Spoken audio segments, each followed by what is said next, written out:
말씀 보도록 하겠습니다. 예배는 희생입니다 라고 하는 제목으로 로마서 12장 1절로 2절에 있는 말씀 함께 나누도록 하겠습니다.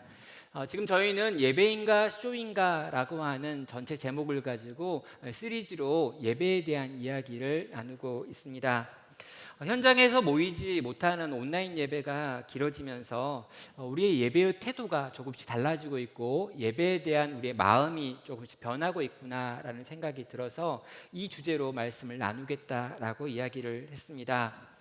제가 이 예배에 대해서 좀 말씀을 나누려고 생각할 때요, 제게도 좀 부담이 되는 부분이 있습니다. 어떤 부분이냐면 요즘같이 힘든 시기에 이 어려운 때를 살아가고 있는 우리들에게 좀 위로와 힘이 되어지는 그런 따뜻한 이야기를 설교 시간에 하는 것이 필요하지 않느냐라는 생각입니다. 정말 어려움을 당하시는 분들이 많고요, 우리 어른들 중에도 그런 어려움들에 대해서 이야기하시는 분들이 있습니다. 상황 자체가 이 긴 이 감염병의 시기를 보내면서 답답하고 망망한 때를 보내는 분들이 있는 거지요. 자, 이런 때에 굳이 조금은 딱딱해 보이는 예배에 대한 설교를 해야 되는가라고 하는 질문이 있고요. 저 자신도 이 질문 앞에 서게 되는 것이죠. 그런데 저는요, 더 생각을 해가지고요, 정말 성도에게 가장 큰 힘을 주는 것이 무엇일까라는 고민을 했습니다. 온전한 예배가 성도에게 회복되어질 때, 성도가 참된 예배를 경험하고 누릴 때 진정한 위로를 경험하고 힘을 경험하고 다시 일어설 수 있지 않을까라는 생각을 하게 된 것이지요. 삼위 하나님께서 이 예배 가운데 성도에게 주시는 위로를 이 예배 속에서 우리가 경험하기만 한다면, 그것을 우리가 붙들기만 한다면 다시 일어날 수 있다라는 생각도 하는 것입니다.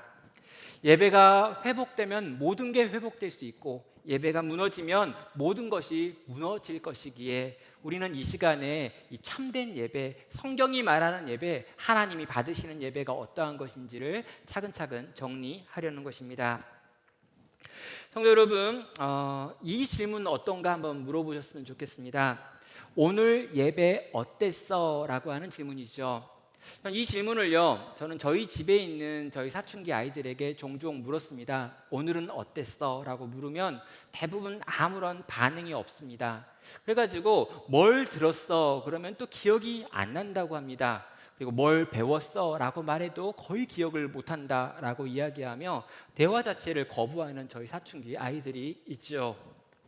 여러분, 여러분에게 오늘 예배 어땠어? 라고 물어보면 여러분은 뭐라고 대답하시겠습니다?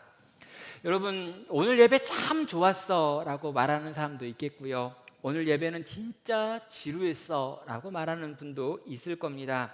다양한 반응을 보이는 질문일 텐데요, 여러분, 이 질문에 가장 민감한 사람은 아마도 목사일 것입니다.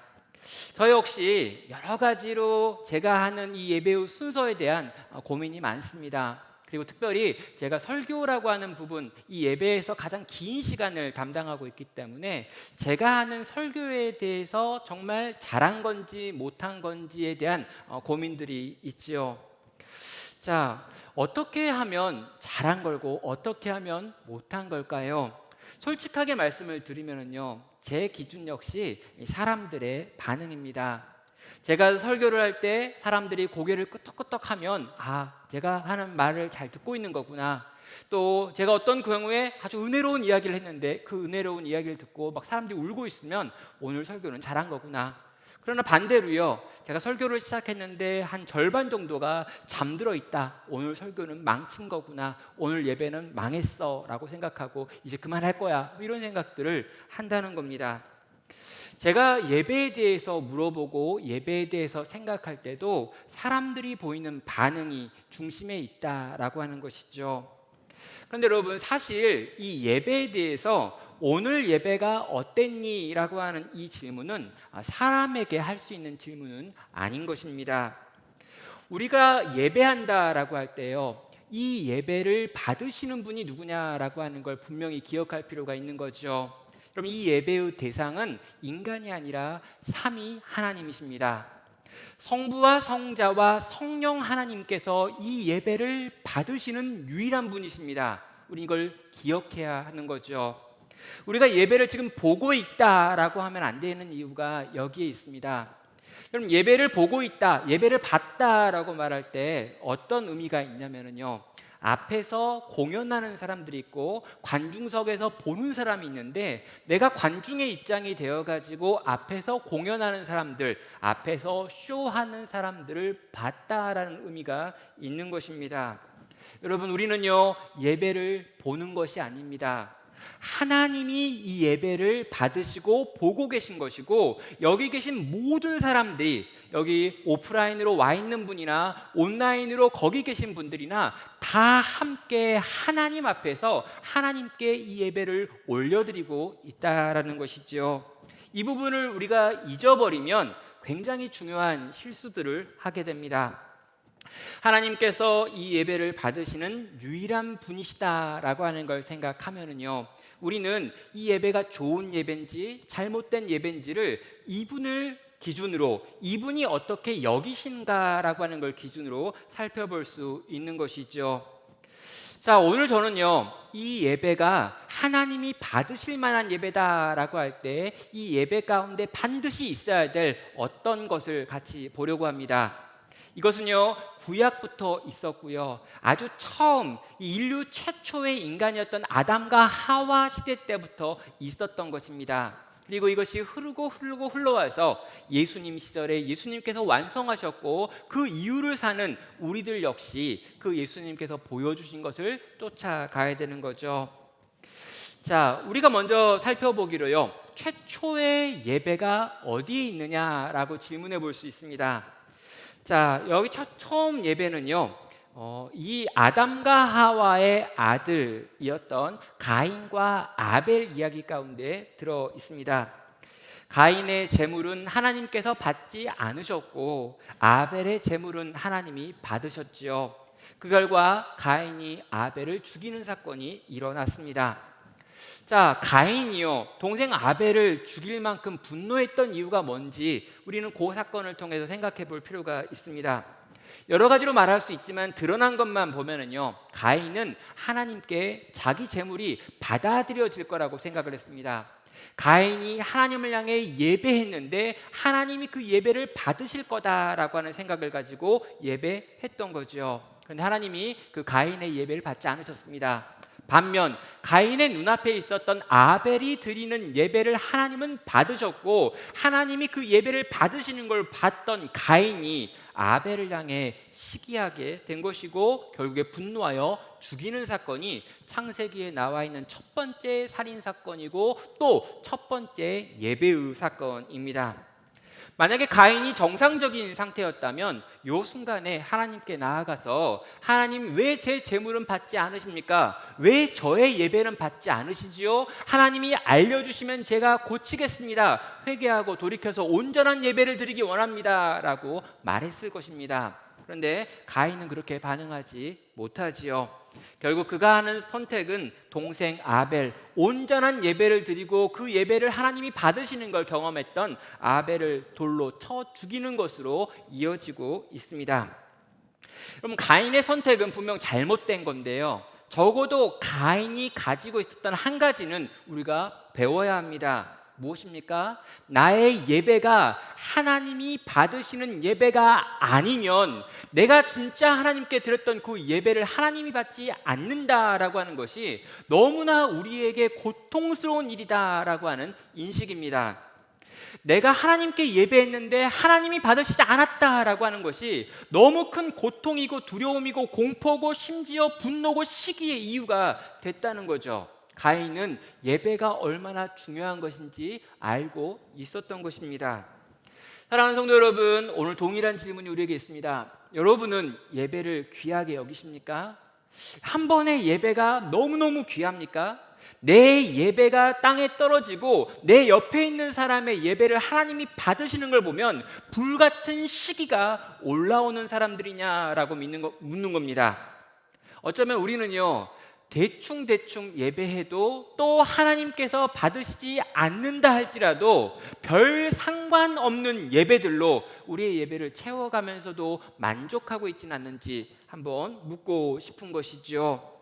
정말 예배가 중요하다, 하나님이 내 예배를 받지 않으시면 나는 감당할 수 없이 화가 난다라고 하는 분이 여기에 계신지 저는 묻고 싶은 것입니다.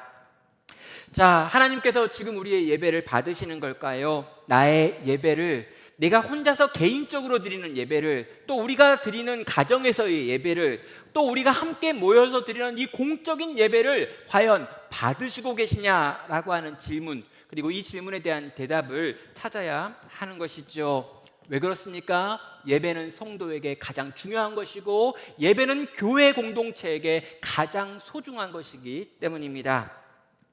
자, 구약으로 넘어가 가지고요. 그러면 이 예배라고 하는 것이 언제 체계화되었는가라고 하는 걸 물어볼 필요가 있습니다.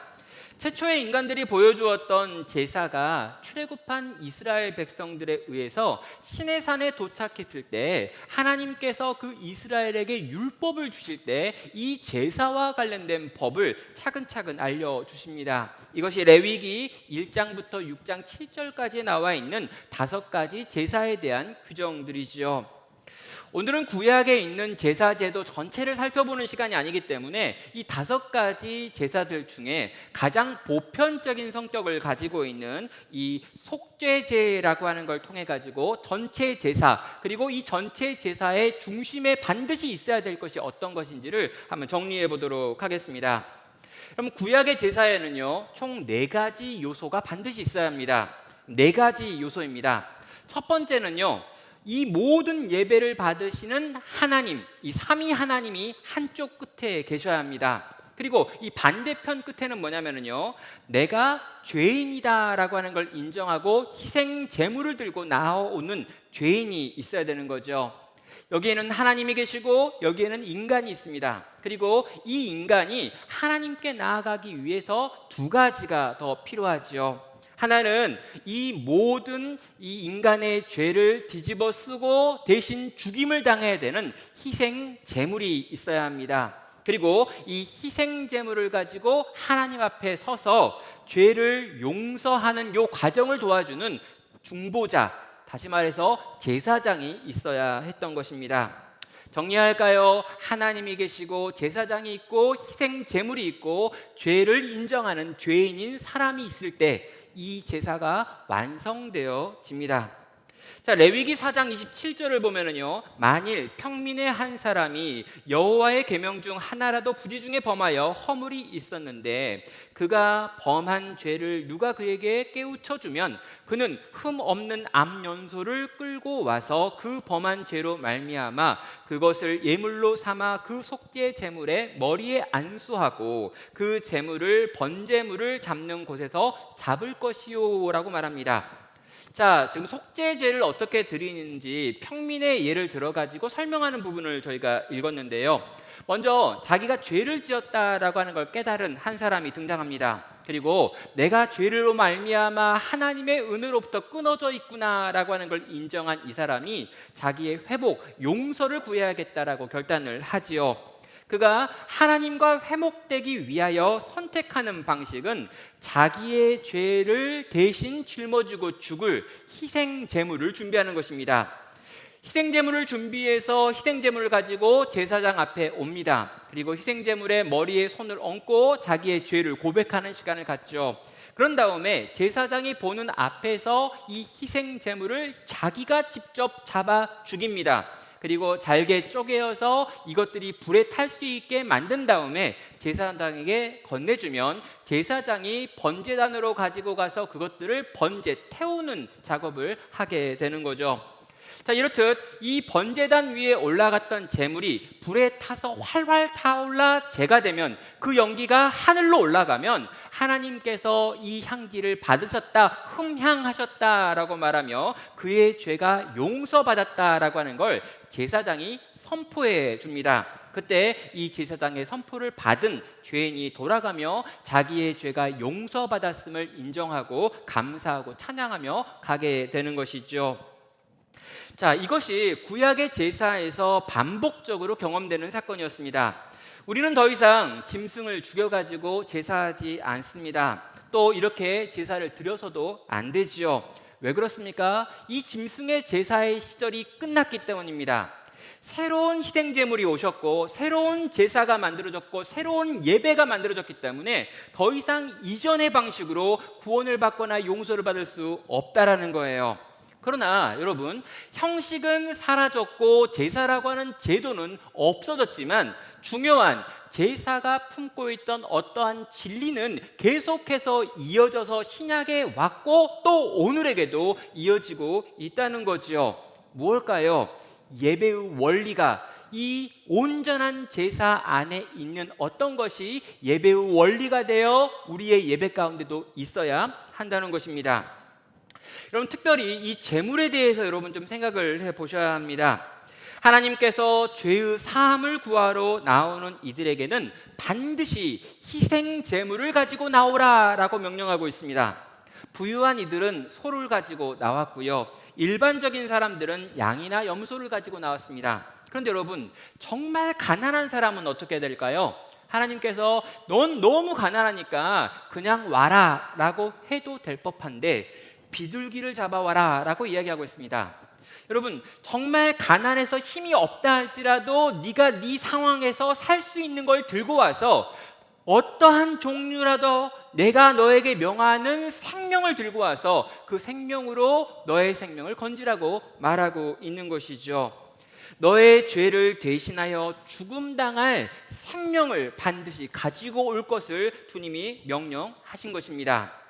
자, 이 제물의 특징이 있는데요, 흠 없는 것이라고 하는 특징이 붙어 있습니다. 그리고 이 흠이 없다, 티가 없다, 얼룩이 없다라고 하는 말을 여호와 앞에 기쁘시게 받으실 만한 것이라고 말로 요약하고 있지요. 하나님께 드리는 제물에는요, 흠이나 티나 점이 없어야 합니다. 여러분, 최고의 가치를 가진 하나님이시기 때문에 최고의 제물이 드려지는 게 마땅하다는 거죠. 우리가 준비할 수 있는 것 가운데 가장 좋은 것, 가장 깨끗한 것, 가장 온전한 형태로 그분께 올려드리는 것이 맞다라고 지금 보여주고 있습니다. 자, 그런데요, 그렇듯 가치 있었던, 최고로 좋았던, 흠이 없었던 그 제물이 어떤 일을 경험하냐면요, 거기서 죽임당하고요, 찢겨지고요, 잘려지고요, 펼쳐져서 불에 타 재가 돼 없어지고 있습니다. 자, 이것은요, 그 재물이 그 가치를 잃어버리는 일이죠. 소나 양이나 비둘기나 상관이 없습니다. 재물이 되어지는 순간 이전의 가치를 완전히 잃어버리게 되지요. 죽임당하고 피 흘리고 찢겨진 후에 불에 타서 재가 됩니다. 더 이상 이전의 모습을 찾아볼 수 없고요, 더 이상 이전의 가치로 팔릴 수도 없습니다.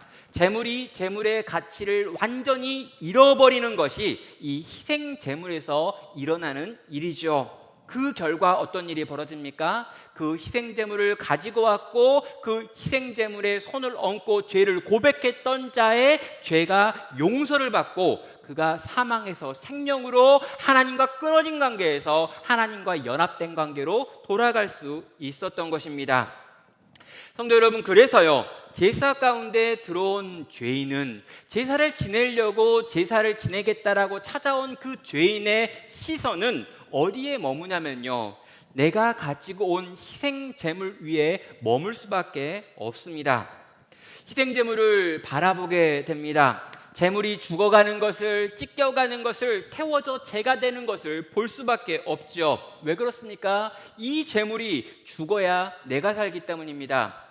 이 제물이 찢겨지고 이 제물이 부서지고 이 제물이 재가 되고 나중에 사라져가는 과정을 보면서 내가 죽어야 될 그 죽음을 이 제물이 대신 죽었고 내가 타 사라져야 될 것을 이 제물이 대신 타서 사라져가는구나 라고 하는 걸 볼 수밖에 없는 것이죠. 나 때문에, 내 죄 때문에 죄 없는 양이 죽고 죄 없는 소가 죽어가는구나, 이 가치로웠던 것이 이 모든 가치를 잃어버리고 사라지는구나 라고 하는 것을 볼 수밖에 없는 자리가 예배의 자리였고 제사의 자리였다는 것입니다. 그래서요, 이 예배의 자리에 들어와 있던 구약의 성도들은요, 이 제물을 바라보면서 다시는 죄를 짓지 않아야겠다, 내 죄 때문에 저리도 고통스럽게 죽어가는 생명이 있구나, 그리고 저 생명 때문에 내가 살게 되었구나 라고 하는 다양한 감정을 느끼며 하나님의 용서를 받고 그 용서 앞에 감격하며 죄와의 싸움을 결단하게 되는 것입니다. 자, 이런 마음이 구약의 제사를 드리는 성도의 마음이었습니다. 그렇다면요, 그런 마음이 신약으로 넘어와서 그리스도께서 새로운 제사를 만드신 다음에는 어떻게 이어지고 있는 걸까요? 자, 먼저요, 이 예배의 유일한 대상이신 하나님은 여전히 거기에 계십니다.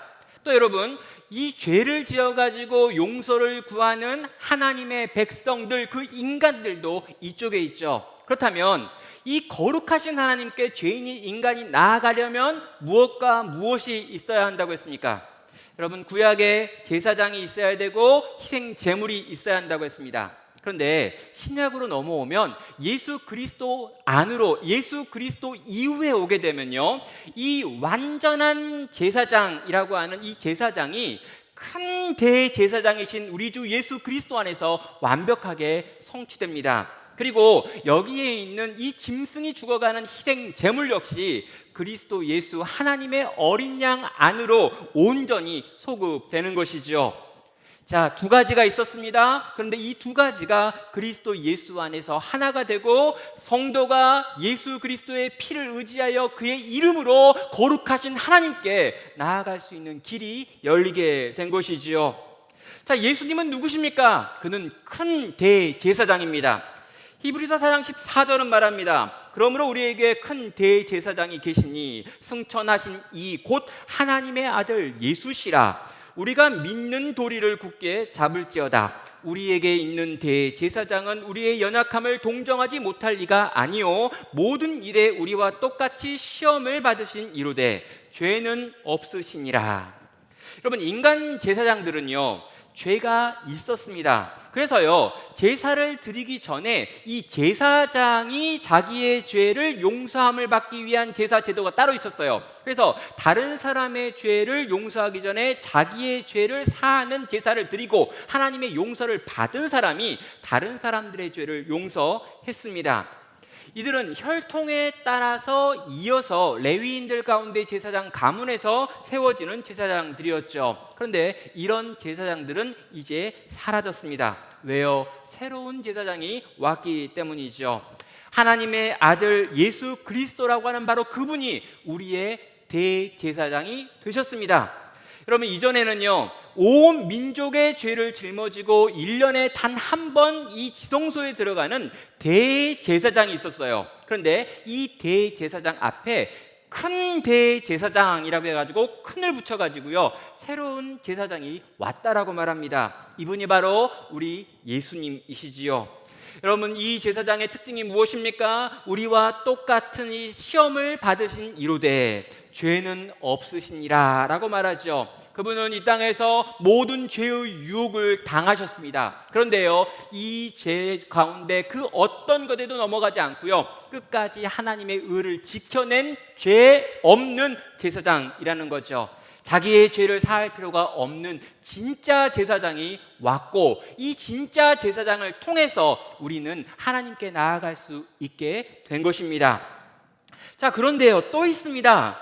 이 예수 그리스도는요, 완전하게 흠없는 희생 제물이기도 한 분이십니다.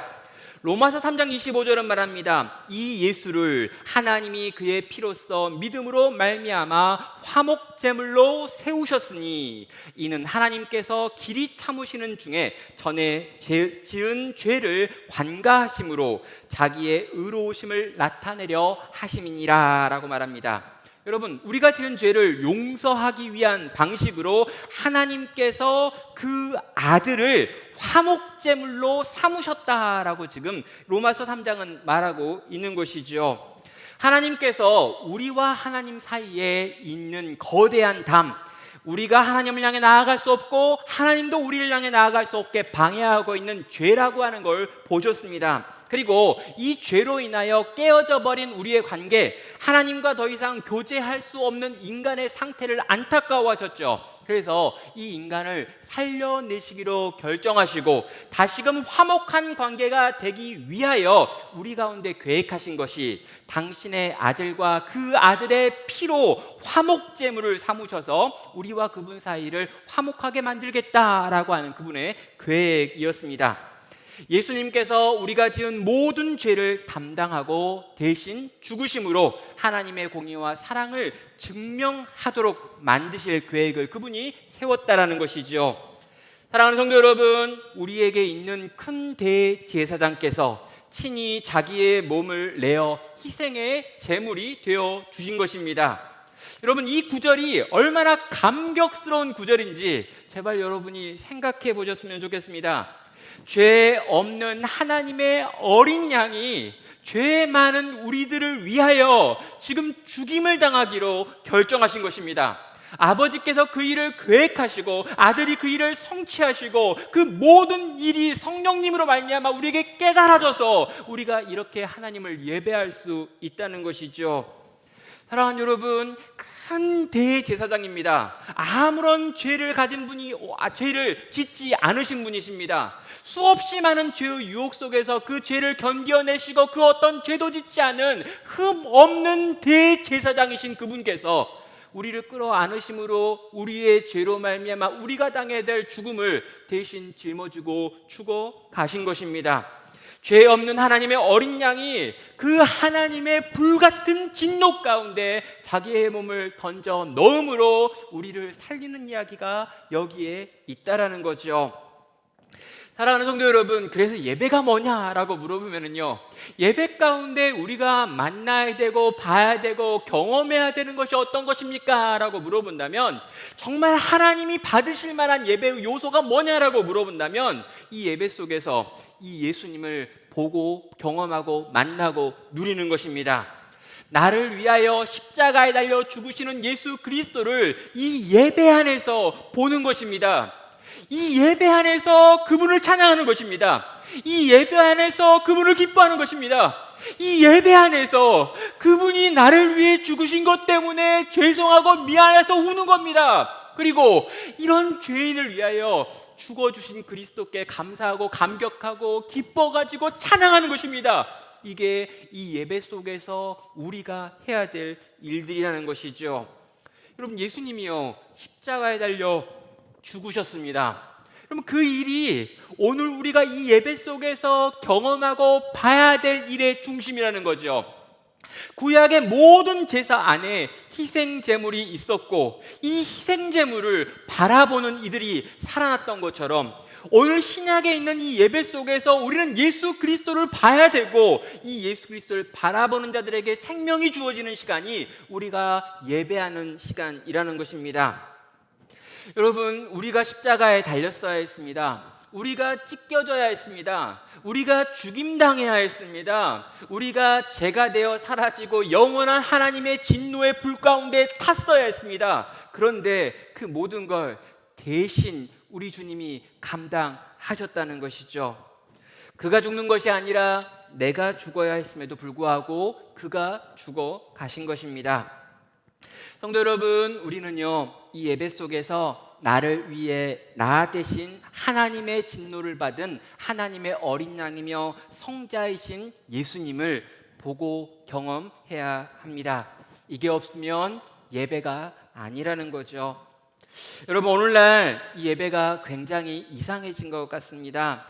어떻게든 나에게 감동을 주기만 하면 이 예배는 좋은 것이다 라고 생각하고요, 내가 생각하기에 내가 좋아하는 것들이 예배 안에 없으면 그 예배는 망쳤다, 별로 좋은 것 아니다, 좋은 예배가 아니었다, 좋은 교회가 아니네 라는 생각들을 너무나 많이 하는 겁니다. 예배의 중심에 내가 있는 거지요. 여러분, 정말 이렇게 내가 노래를 좋아하는데 앞에서 찬양하는 분이 찬양을 잘하면 기분이 좋아집니다. 은혜 받았다라고 이야기하죠.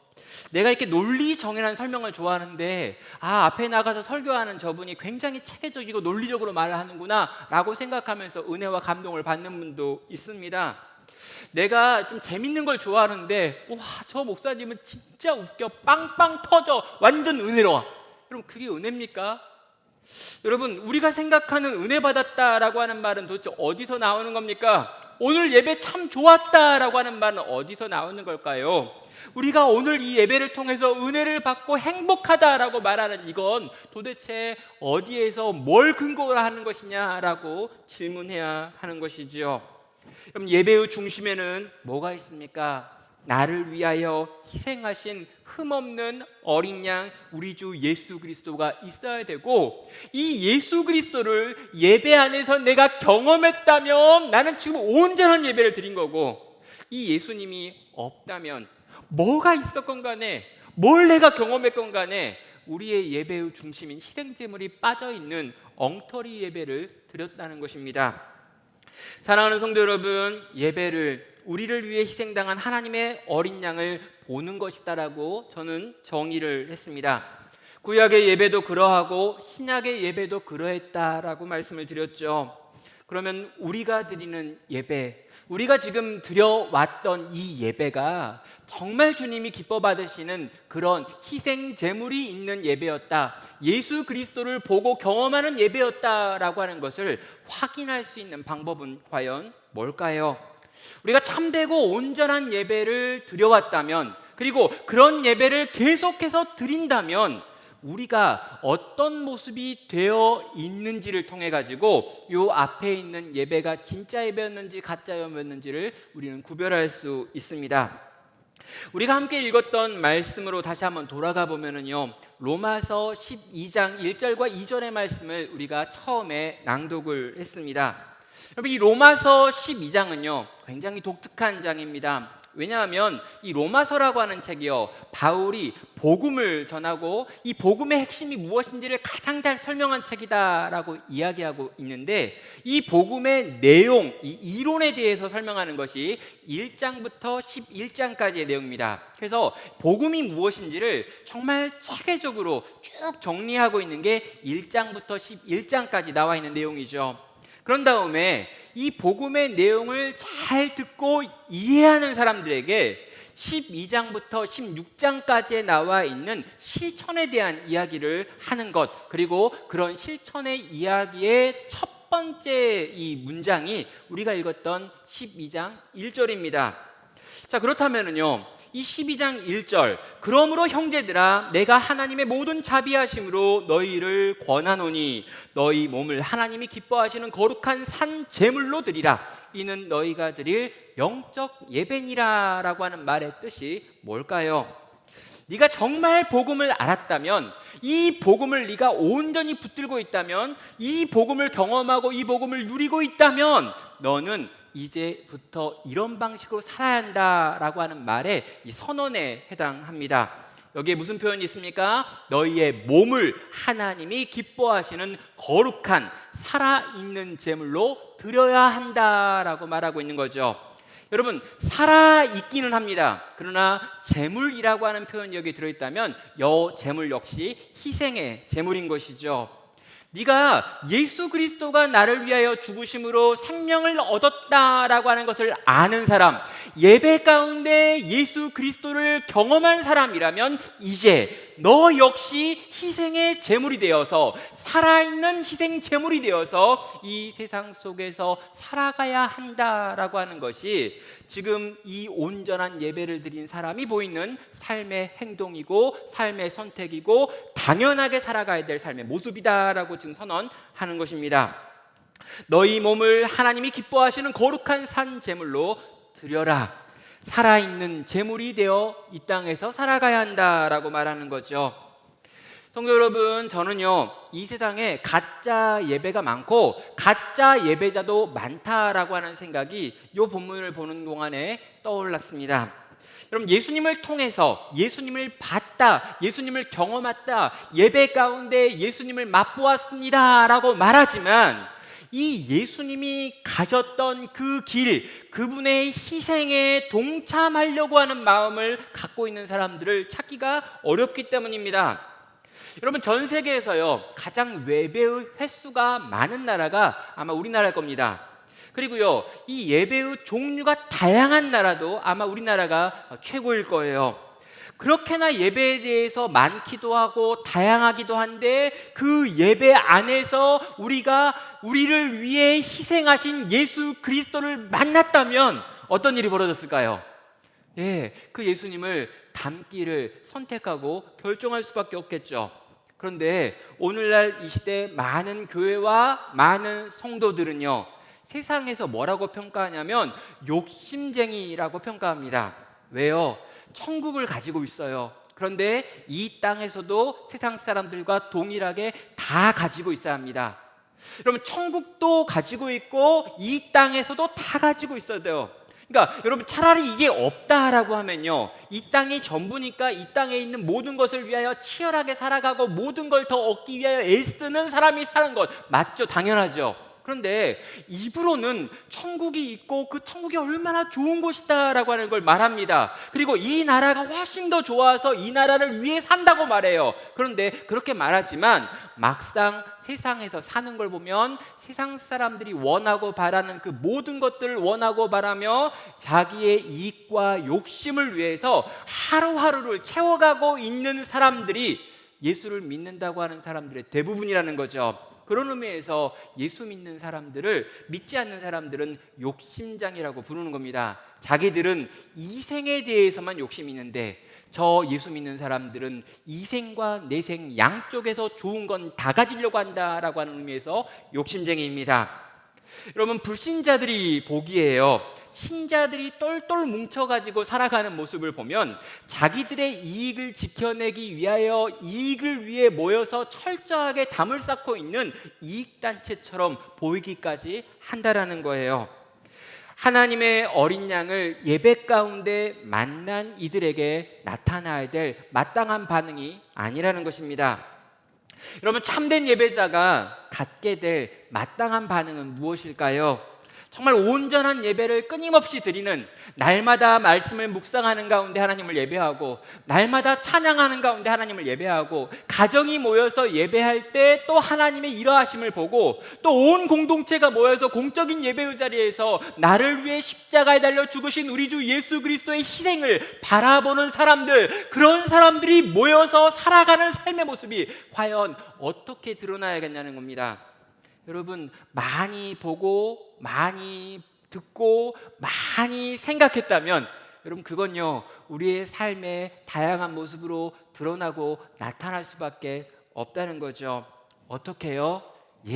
나 역시 누군가를 위해 자기를 희생하는 삶의 방식을 선택하는 것으로 드러나고 나타날 수밖에 없다는 겁니다. 여러분, 그래서요 이 예수님의 제자들이 아마도 그랬던 것 같아요. 그들은 3년 동안 예수님이 어떻게 살고 죽어가셨는지를 봤습니다.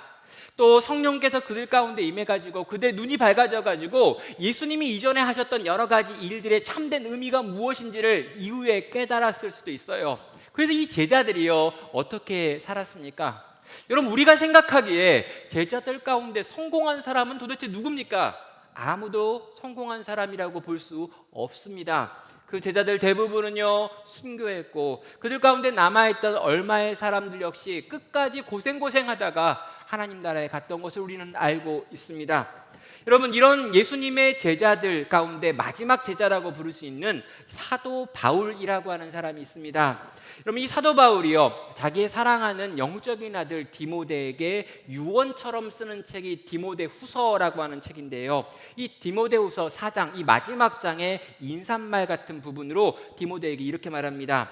디모데후서 4장 6절입니다. 전제와 같이 내가 벌써 부어지고 나의 떠날 시각이 가까웠도다 라고 말합니다. 여러분, 바울은요 자기를 전제라고 하는 것으로 지금 묘사하고 있습니다. 이 전제가 뭐냐면요, 이 제사를 드리다가 이 제물이 다 타고 이제 이 제사가 끝났다라고 생각되어지는 그때 이 뿌려지는 이 포도주입니다. 그러니까 이 제사가 완벽하게 끝났다, 이 제사가 다 하나님이 받으시는 게 됐다라고 하는 걸 보여주면서 이 짐승이 타고 있는 이 냄새가 막 나고 있는 이 위에 마지막에 포도주를 쫙 뿌려가지고 포도주장이 딱 끝나면서 이 모든 희생 제물이 완전히 탔습니다라고 하는 걸 보여주는 게 이 전제라고 하는 이 포도주의 의미입니다. 바울은요, 자기 인생 전체가 희생의 제물이었고, 나는 산 제물로 평생 동안 타올랐다라고 이야기하고 있는 거예요. 내가 예수를 만나고 그 예수님의 크신 사랑을 경험하고 그 놀라운 은혜를 경험했을 뿐만 아니라 이방인에게 복음을 전하는 사명을 받았고, 그 사명을 위해서 나는 나의 평생을 희생의 제물이 되어 단 위에 타고 있는 것 같은 삶을 살았고, 이제는 이 번제가 끝났고 다 태워졌고 끝났다라고 하는 것을 나는 전제다라고 하는 이 표현을 통해서 보여주는 것입니다. 나를 위하여 생명을 내어주신 우리 주님의 그 놀랍고 위대한 희생을 본 내가 나의 평생을 통하여 그 희생을 따라서 나를 희생하는 자기 부인, 자기 희생의 삶을 살았습니다라고 하는 고백이 여기 사랑하는 영적 아들 디모데에게 보여주는 바울의 인사말이 되는 것입니다. 그는 평생을 자기를 희생하며 내어주며 누군가를 섬기며 사랑하며 수고하며 자기의 것을 포기하는 삶의 방식을 살았다라는 것이죠. 사랑하는 성도 여러분, 참된 예배 안에서 성도가 봐야 하는 것은 나를 위한 주님의 희생입니다. 주님이 나를 위해 어떠한 사랑을 베푸셨는지, 주님이 나를 위하여 어떠한 죽음의 길을 걸어가셨는지, 성경에 나와 있는 그 많은 이야기 속에서 우리 주님이 내게 어떠한 사랑을 베푸셨는지를 이 예배 안에서 우리는 경험하고 누려야 합니다. 그리고요, 그 예수님을 알고 그 예수님을 배우고 그 예수님을 경험한 여러분은요, 그 주님을 닮은 희생으로, 그 주님을 닮은 희생의 제물이 되어 또 다른 이들에게, 나보다 연약한 이들에게, 그리고 복음을 알지 못하는 이들에게 허비되어지는 삶의 방식을 선택해야 한다는 것입니다. 예배를 온전하게 드렸다면, 온전한 예배를 내가 지금 드리고 있다면, 우리들이 드리는 예배 대부분이 온전한 하나님께서 받으시는 예배였다면 그 예배의 결과는 나로 하여금 누군가를 섬기는 자리로 가게 만든다는 것이죠. 그래서 로마서 12장 2절은 이렇게 이어집니다. 너희는 이 세대를 본받지 말고 오직 마음을 새롭게 함으로 변화를 받아 하나님의 선하시고 기뻐하시고 온전하신 뜻이 무엇인지를 분별하도록 하라 라고 말하죠. 여기에 이 세대를 본받지 말라라고 하는 표현이 나옵니다. 그럼 이 세대가 뭘 우리에게 요구하고 있습니까? 오늘 이 시대가 우리에게 요구하는 게 어떤 걸까요? 나 자신을 위해 살라고 말하고 있습니다. 너의 이익이 최고의 목표가 되어야 한다고 이야기하고 있습니다. 너의 생존이 가장 중요한 가치라고 이야기하고 있습니다. 네가 행복하고 네가 잘나고 네가 잘 되는 게 가장 중요하다라고 이야기하고 최대한 너 자신을 위해 살라고 이야기하는 이 시대의 풍조가 있습니다. 그런데 그 시대의 풍조를 본받지 말라는 거죠. 그리고 뭐라고 합니까? 마음을 새롭게 함으로 변화를 받아 하나님의 선하시고 기뻐하시고 온전하신 뜻이 무엇인 줄 분별하도록 하라. 그런 다음에 나오는 3절부터 이어지는 모든 내용은 주님의 교회 공동체 안에서, 그러니까 내가 사랑하고 섬겨야 될 사람들 속에서 어떠한 종류의 섬김을 해야 되는지에 대한 은사와 그 은사를 가지고 하는 각각의 수준 안에서의 섬김에 대한 이야기로 넘어가더라는 거죠. 그럼 자기를 위해서 살라고 이야기하는 시대입니다. 감염병이 길어지고요, 이 코로나 팬데믹 상황이 더 오래 가니까요, 사람들이 어떻게 하면 살아남을 수 있을까에 대한 생각이 많아집니다. 젊은이들도 그렇고요, 어른도 그런 것 같아요. 삶이 팍팍해지고 삶이 딱딱하게 굳어져 가고 사람들을 향하여 무언가 내어주는 게 참 두렵고 힘든 시대를 살고 있습니다. 나 자신, 나를 위해 또 우리 가족을 위해 여러 가지 것들을 챙기고 지켜야 된다라고 말하는 시대이지요.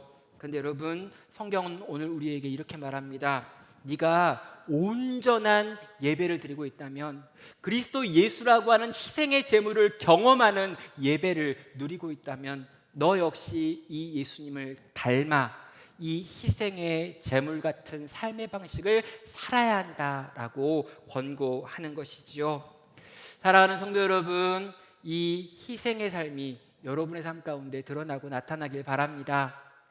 이 세상이 뭐라고 말하건 간에, 이 세상이 우리에게 지금 요구하는 것이 어떤 것이건 간에 우리의 예배를 통해서 나를 사랑하사 나를 위하여 죽으신 그리스도를 날마다 경험하며 그 주님이 걸어가신 이 자기 희생의 길, 십자가의 길에 서 걸어갈 수 있는 복된 우리 나눔교회 모든 성도, 참된 예배자가 되시기를 주님의 이름으로 축원합니다.